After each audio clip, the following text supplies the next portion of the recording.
Iran के एक मस्जिद के अंदर जुटी भीड़ है जो कि ईरान के सुप्रीम लीडर को शहीद का दर्जा देने के लिए इकट्ठी हुई है। ये कोई सरकारी भीड़ नहीं है। इससे दो बात स्पष्ट होती हैं कि ईरान में दो तरह के लोग हैं। एक वो जो खमनेई को नहीं चाह रहे, जो प्रो अमेरिका हैं, लेकिन एक वो भी हैं जो लगातार खमनेई को अपने धर्म के सुप्रीम लीडर के रूप में देखते हैं, जो ये चाहते हैं कि ईरान धर्म के रास्ते चले, इस्लाम की बातों को माने, कट्टर इस्लामिक बनकर के राष्ट्र के रूप में अपनी पहचान बनाए। इन लोगों की भीड़ से यह बात स्पष्ट है कि ईरान में एक प्रॉपर डिवाइड है। लोग दोनों तरह से, जहां खुश होने वाले लोग भी हैं तो वहां दुख होने वाले लोग भी हैं, और इन्हें दुख होने के लिए किसी ने चाबी नहीं भरी होगी कि तुम्हें कैमरे के सामने परफॉर्म करना है। ये नेचुरली जो लोग दुख में हैं उनकी वीडियोस और तस्वीरें इस समय सोशल मीडिया पर वायरल हो रही हैं। यहां पर ये लोग सरकारी लोग नहीं हैं, मस्जिदों में जुट जुट करके अगर ये अपने लीडर के प्रति शोक व्यक्त कर रहे हैं तो ये दर्शाता है कि खमनेई एक लोकप्रिय नेता थे, और उन लोकप्रिय नेता का ही कारण था कि अमेरिका उन पर कार्रवाई करने से डरता रहा। अभी भी अमेरिका को इससे संतुष्टि नहीं मिलेगी। कारण यह है कि अभी खमनेई मरे हैं, खमनेई के विचार नहीं। ऐसे में खमनेई के ही विचारों से प्रेरित लोग अमेरिका के लिए उतनी ही बड़ी थ्रेट बनकर रहेंगे, भले ही उन्हें कोई चेहरा ना मिले। ये कोई आतंकवादी नहीं थे। मतलब आतंकवादी के रूप में आपने किसी, जैसे एक ड्रग स्मगलर को मार दिया तो उसका पूरा पूरा गेम खत्म हो गया, यहां वैसा नहीं था। वो एक लीडर थे, तो लीडर के प्रति लोकप्रियता थी। भारत के अंदर जो ईरान की एम्बेसी है उसने अपना झंडा आधा झुका दिया है। इंटरनेशनली ईरान अपना लीडर मानता था। ऐसे में अगर एक लीडर की मौत होती है और उसकी लोकप्रियता इस लेवल की कि लोग इतने दुख में पीड़ित हैं, ये बहुत सारे संदेश देती है कि इसका रिटेलिएटरी एक्शन हो सकता है कि आज एक चेहरे के रूप में ना हो, लेकिन भविष्य में हो सकता है कि यह कोई और रूप धारण कर ले। वेनेजुएला में मादुरो के लिए इस तरह का दुख नहीं देखा गया था।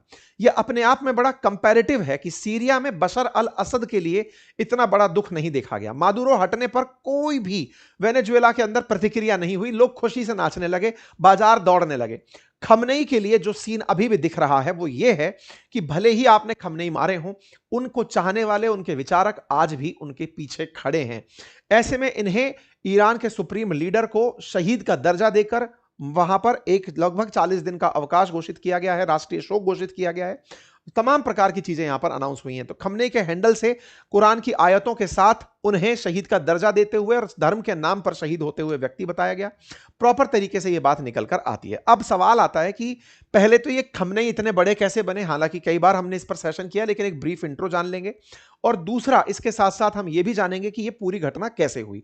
देखिए, ब्रीफ जानकारी सिर्फ इतनी है कि जो खमनेई है ना, ये पहले वाले ईरान में, पहले वाला ईरान मतलब जब 1979 में इन्होंने सत्ता में पार्टिसिपेट किया, उससे पहले वाले ईरान में बहुत ज्यादा प्रो अमेरिकन फीचर हुआ करते थे। यानी कि लोग पूरी तरह से अमेरिका प्रेमी, यहां के जो पहलवी जो शासन हुआ करता था वो पूरी तरह से, जिनके रजा पहलवी आज भी अमेरिका बैठ करके वहां से भाषण दे रहे हैं, वो पूरी तरह से अमेरिका के खिलाफ, अमेरिका के साथ हुआ करते थे।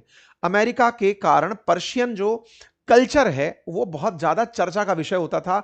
लोग यहां के फैशन को बहुत प्रमोट माना, मतलब बहुत लेवल का माना करते थे। लेबनान का बैरूत और ये दोनों कल्चरल सिटी के रूप में फेमस थे। ईरान बहुत फेमस था, तेहरान बहुत फेमस था कि यहां पर लोग बहुत मॉडर्न ख्यालातों के हैं।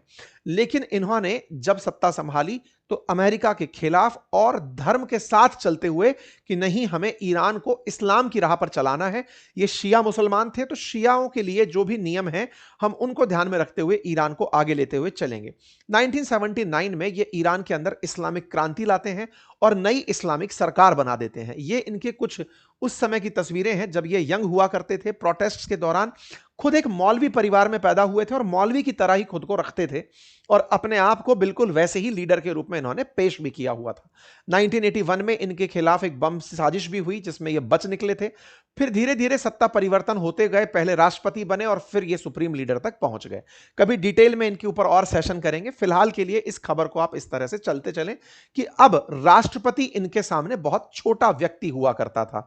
अब ये सुप्रीम लीडर थे, अर्थात चुनावों में राष्ट्रपति बदलते थे, लेकिन ईरान की पहचान ईरान देश के सुप्रीम लीडर के रूप में इन्हीं की होती थी। पिछले साल, अभी ये 87 वर्ष के थे, 86 वर्ष पूरा कर रहे थे।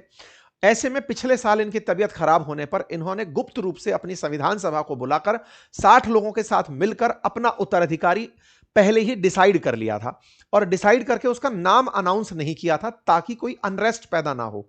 ऐसे में इनकी मौत के बाद दूसरा उत्तराधिकारी पहले से बना हुआ है, जिसमें बहुत ज्यादा संभावनाएं इनके बेटे की है, जिसे उत्तराधिकारी के रूप में सर्वसम्मति से स्वीकार किया गया था। देखना होगा कि आगे क्या होता है, लेकिन हां, इन्होंने सुप्रीम लीडर पद को ईरान में सरकारों से ऊपर स्थापित कर दिया था। अमेरिका इसी वजह से ईरान को डेमोक्रेटिक नहीं मानता था। ईरान में एक सुप्रीम लीडर है लेकिन वो हटेगा नहीं। ये बिल्कुल वैसे है जैसे ब्रिटेन के अंदर एक राजा है, राजा के साथ में प्रधानमंत्री काम करता है। जैसे ब्रिटेन के अंदर कॉन्स्टिट्यूशनल मोनार्क है, ऐसे ईरान के अंदर सुप्रीम लीडर के साथ में सरकार है। तो ईरान ने अपने लिए सुप्रीम लीडर को एज ए राजा बनाकर रखा कि यही हमारा सब डिसाइड करेंगे। बाकी जितने मिडिल ईस्ट के कंट्रीज हैं उन सब में पहले से ही राजशाही चलती है। सुप्रीम लीडर का जो कंसेप्ट है वो ईरान में था, जो कि धर्म का रक्षक और धर्म का मानने वाला व्यक्ति था। तो ईरान के इन्हीं सुप्रीम लीडर की अब मौत जो हुई है उसके बारे में जानकारी कोर्सेज एआई पर आ चुके हैं। जाइए, बहुत अल्टीमेट कोर्स है, वर्थ विजिट है, आप जाकर के उसे एक्सेस करिए। और इतना ही नहीं, अपने और साथियों को उसे रिकमेंड करिए, निश्चित ही आप इससे बेनिफिट पाएंगे। बहुत सारे छात्रों की इस पर प्रतिक्रियाएं बहुत ही अल्टीमेट मिल रही हैं और अर्ली मूवर एडवांटेज ये है कि शुरुआती 7 दिन में 33% ऑफ इस पर दिया जा रहा है। जब बताते हैं, कल मैंने आपको जब अंकित इंस्पायर इंडिया पर यह जानकारी दी थी, उस समय ईरान पर अमेरिकी हमले शुरू हुए हैं, यह जानकारी मैंने आपको दी थी और यह बताया था कि मिडिल ईस्ट में ईरान की जवाबी कार्रवाइयां शुरू हो चुकी हैं। ये दोनों खेला कर रहे थे, नेतन्याहू और ट्रंप दोनों मिलकर के लगातार हमले कर रहे थे। इजराइल ईरान पर लगातार बहुत से शहरों पर एयर स्ट्राइक किया जा रहा था, बदले में ईरान इजराइल के ऊपर मिसाइलें दाग रहा था। लेकिन एज एक्सपेक्टेड ईरान ने अपनी जो मिसाइलें चलाई वो मिडिल ईस्ट में अमेरिकी ठिकाने और अमेरिका के जो सिंपैथाइजर्स हैं उन देशों पर मिसाइलें चलाई। हमने कल आपको यह जानकारी दी थी, बहरीन पर हमले की जानकारी दी थी। रात होते होते दुबई में हमलों की सूचनाएं आने लगी। दुबई के अंदर बुर्ज खलीफा के पास एक ड्रोन गिरने की खबर आई, फेयरमाउंट होटल के पास बम धमाके की खबर निकल कर आई, बहुत सारी जगह पर इस जॉर्डन में हमलों की खबर निकल कर आई, कतर में इंटरनेशनल एयरपोर्ट पर मिसाइल हमला हुआ। ऐसी तमाम तस्वीरें सोशल मीडिया पर चलने लगी जो कि यह दिखा रही थी कि ईरान ने अमेरिका से बदला लेने के लिए अपने ही गल्फ के अंदर बसे हुए जो मिडिल ईस्ट कंट्री थे उन्हें एक एक करके टारगेट करना शुरू कर दिया था। और इसी टारगेट के चलते मिडिल ईस्ट के देश धीरे धीरे इस माहौल में चले गए थे कि अब इन्हें खत्म कर दिया जाना चाहिए। ये वही मिडिल ईस्ट के देश हैं जो अमेरिका को लगातार कई बार से मना कर रहे थे कि सर हमला मत करिएगा। अब जब खुद पर हमला होता हुआ देखा तब ये सब लोग उल्टे कर गए।